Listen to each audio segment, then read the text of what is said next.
technology can be very confusing. They try to pass it off as making your life easier, but it's really just tech bros changing things around to make money and make all of our lives a little bit We couldn't harder. figure out how to make it play. We couldn't figure out how to make it play. It's very stressful, very stressful. All right, so I'm going to try and change the orientation here. I know we're making a big leap. Let's see, does this work? See, here's the thing.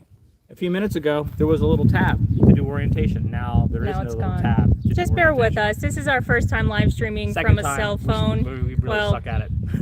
I suck at it. We have a lot to learn, so just bear with us. Yeah. Hey Jeff, good to see you. Piper John, Hi, Jeff. Hey, good to see you. Piper John. Bear with us. We're trying to learn technology. Here, right here, flip. Flip. Right? Orientation is locked. It's locked, so we have to do it this way. Oh my God. Okay, that's fine. Okay. That's fine. All right, so we'll come down Let's just roll with it. We are. So oh no, it flipped it to the other screen. Like I flipped it. Oh, okay. Okay, so we don't know what we're doing. And hey John, good to see you. We just got Glad the you're meeting. here. We had a little bit of wine, so I'm He struggling. had wine. I had wine. I did not. You had a sip, but One nonetheless. All right. So here Let's we tell are. everyone where we are.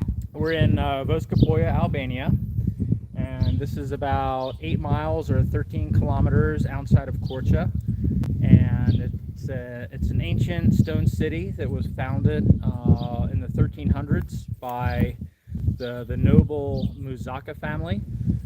If you watch some of my videos, you might be familiar with them. I guess I kind of have to do it this way, so we're both in it. This is why we wanted to do the other orientation, but this works. This is perfect. This There we works go. just fine.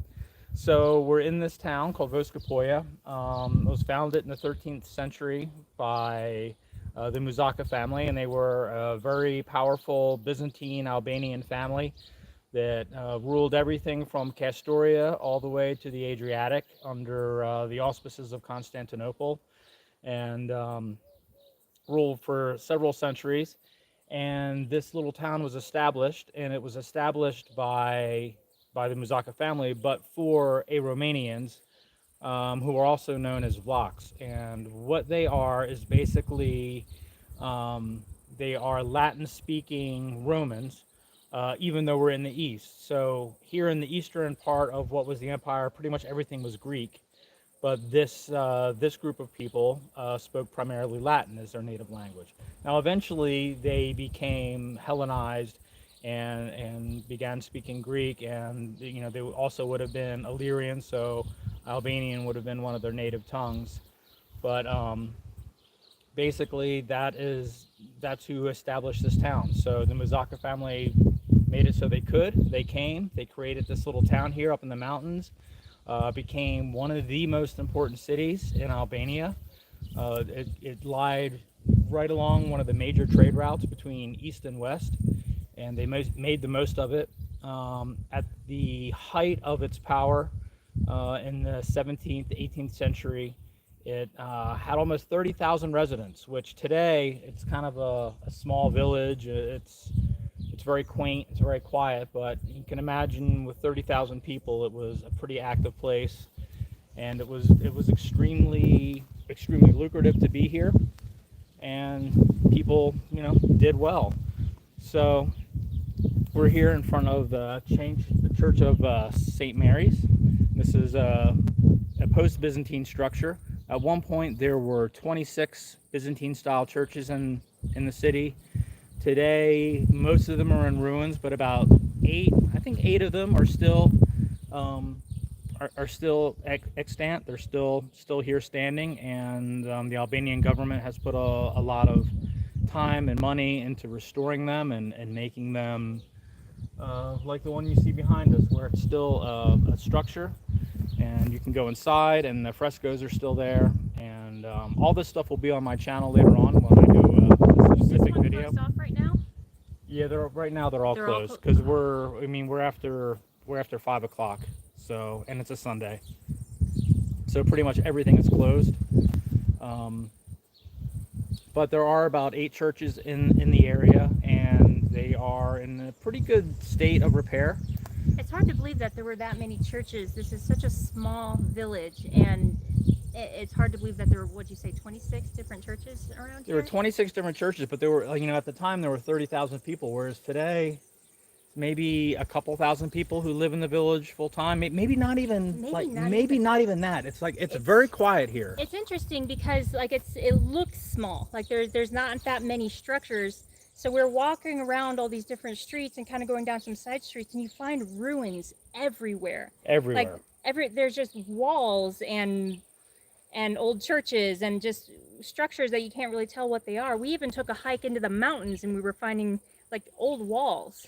So Yeah. I think there's a lot of maybe artifacts and ruins here that haven't even maybe really been discovered yet. It's a really interesting place. Yeah, it's really wild. You get a sense of the fact that it was a very important place at one time. Eventually, it was taken over by the Ottoman Empire because they pretty much destroyed what was left of the Roman Empire. In the 14th century. In Remember that?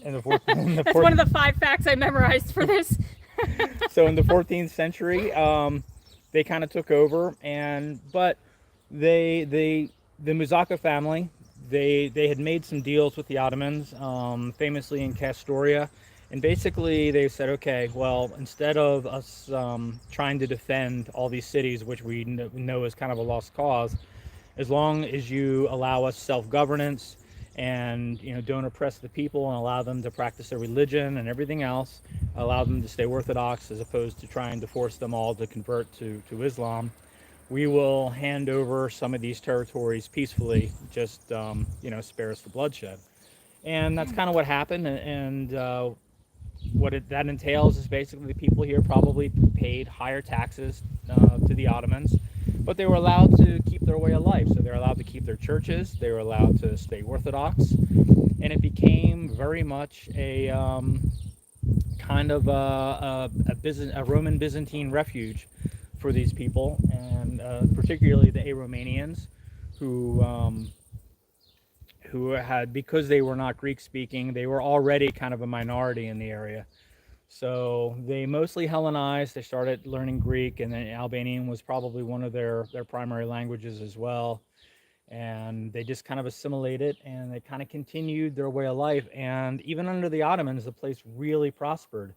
At one time, it was second only to Istanbul, or formerly Constantinople, in terms of its academic and literary history. So there was a printing press in Istanbul, and the second one was here in Voskopojë. And those are the only 2 in the Balkans. The only 2 in the Balkans. In that time.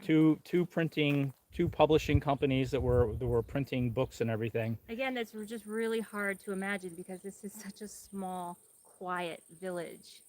I mean, it's just, when we were walking around yesterday, it was almost eerily quiet. Like we didn't see other people or other tourists walking around. It's the middle of July. Yeah, it's very quiet, and again, it's probably maybe 1,000 permanent residents, maybe 2. Like there's not many people around, and to think that there used to be like 30,000 people living here is really like night and day. It's fascinating. It really is. So what ended up happening is Ali Pasha was a Turkish noble. And at one point he tried to secede from the Ottoman Empire, and he was an interesting character. He grew up as a bandit, as a thief, and so forth, but became an important magistrate, became trusted by the Ottomans, and then tried to secede. And he basically sacked the city multiple times. I guess because they had their autonomy and they were happy with the Ottomans allowing them to live the way they wanted to live. They probably saw it. I don't know the specifics of this. This will be in a later video, but I imagine they must have sided with the Ottomans, and Ali Pasha and a band of Albanian Muslims sacked the city repeatedly, probably with some religious fervor over the fact that it was still a Byzantine Christian city, and basically wiped it off the map. It was sacked 3 different times, and it became completely depopulated, and basically became an unimportant village. We're live again, somehow. Oh, I just told them. Oh, God damn it. Well, tell them we're back. Tell them we're back. Tell them we're back. Well, if they're there, they can see you and they hear you. Well, they're Jesus. Oh my God. Oh my God, we suck at this. Actually, it's not us. We're in the mountains. We don't have the best connection. I'm standing on top of a wall right now, holding my phone in the air, trying to get as much coverage as possible. I don't know how many people are back, how many people are watching at this point.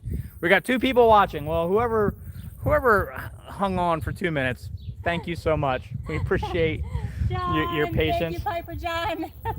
Thank you, Piper John.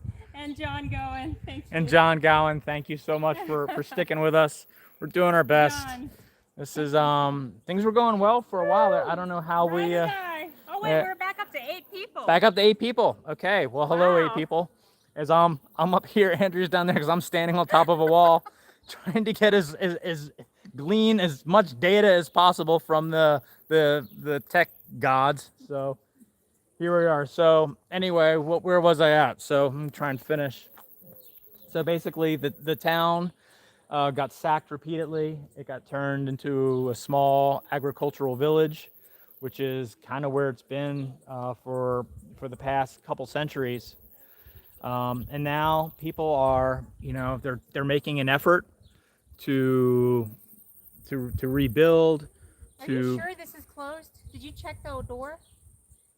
We can look right here, and we can get down right here, hon. You want to just hop the wall? Yeah, fuck it. So you can see that people are rebuilding here. They're creating a really nice touristy area for everyone to enjoy. I'll take you in a little quick tour of this area. Not sure I'm really supposed to be in here or not, but I'm not going to do any harm. And so this is the Church of St. Mary's, this old post-Byzantine church that the Turks were nice enough to allow. They paid high taxes and basically had to give up their entire empire, but the Turks allowed them to continue on their tradition of Byzantine life and stayed in the Orthodox Church. They didn't get pressured to convert to Islam. And this became one of the most important cities of the Ottoman Empire, which is kind of ironic because it was being run by a bunch of people who really weren't enfranchised by the Ottomans. In fact, you can even see on this fresco right here, you can see that the Byzantine eagle is plainly displayed. And that's something that kind of surprises me. You would think the Ottomans wouldn't want anything for, any flags for these people to rally around. But I guess they weren't important enough that they allowed them to keep their symbology of their, at this point, extinct empire. And that's just kind of how things went, until they finally decided Ali Pasha wanted to secede from the Ottomans and wanted to make his own empire and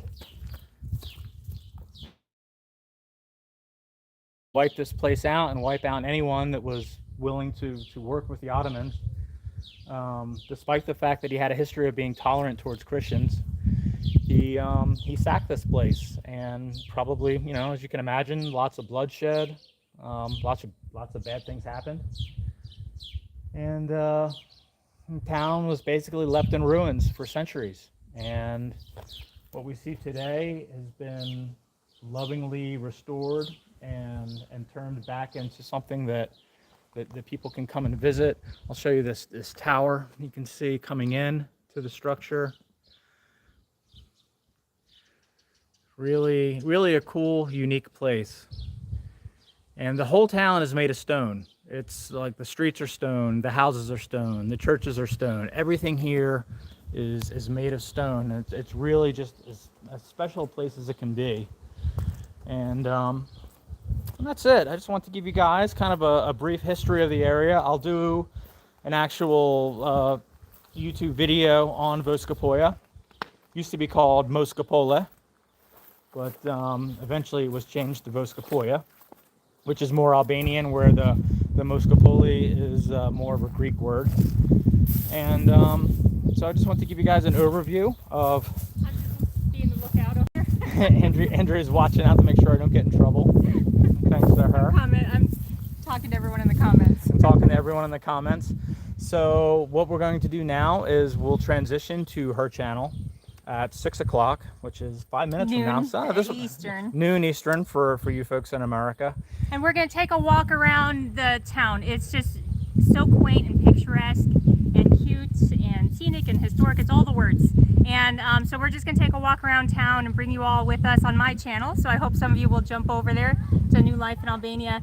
And we might even visit some of the other ruins. We'll kind of see how it goes and see how my service is. I mean, yeah, we don't really know what to expect. More tech problems. But yeah, so it's at New Life Albania. I'm in the comments. All one word. She already got it in there, and it's also in the description as well. So so that's basically it. That's the overview of the history of the area. This is kind of what it looks like. It's in the mountains. It's really beautiful. It's an amazing place to visit, and I hope you guys get a chance to come out here sometime. But go ahead and, if you'd like, join us on at New Life Albania, and we'll take a little walk around town here and just kind of casually show you the area and fight the tech demons as we go. So thanks everyone for showing up and watching my little presentation here. I know it was not as professional as I normally do my videos, but that's what live streaming is. You know, you have a couple glasses of wine, you come out here, you try and get the tech to work, and you just do your best. So join us at New Life Albania, and we'll see you guys in a few minutes. Thank you so much. Hi Jojo, we had a couple people pop on later. So hi to everyone I didn't say hi to. Hopefully we'll see you all in a few minutes on my channel. Yes. Have a good night, everybody, and hopefully. Don't say good night. They're going to see us in a couple minutes. Well, that's what I mean. Hopefully we'll see you on New Life Albania. And goodbye. Mira Popsham. John says you should slam some more wine. I'd love to. Like, actually, right now I don't even know how to turn this off. You actually turned it off for me last time we did this. There we go.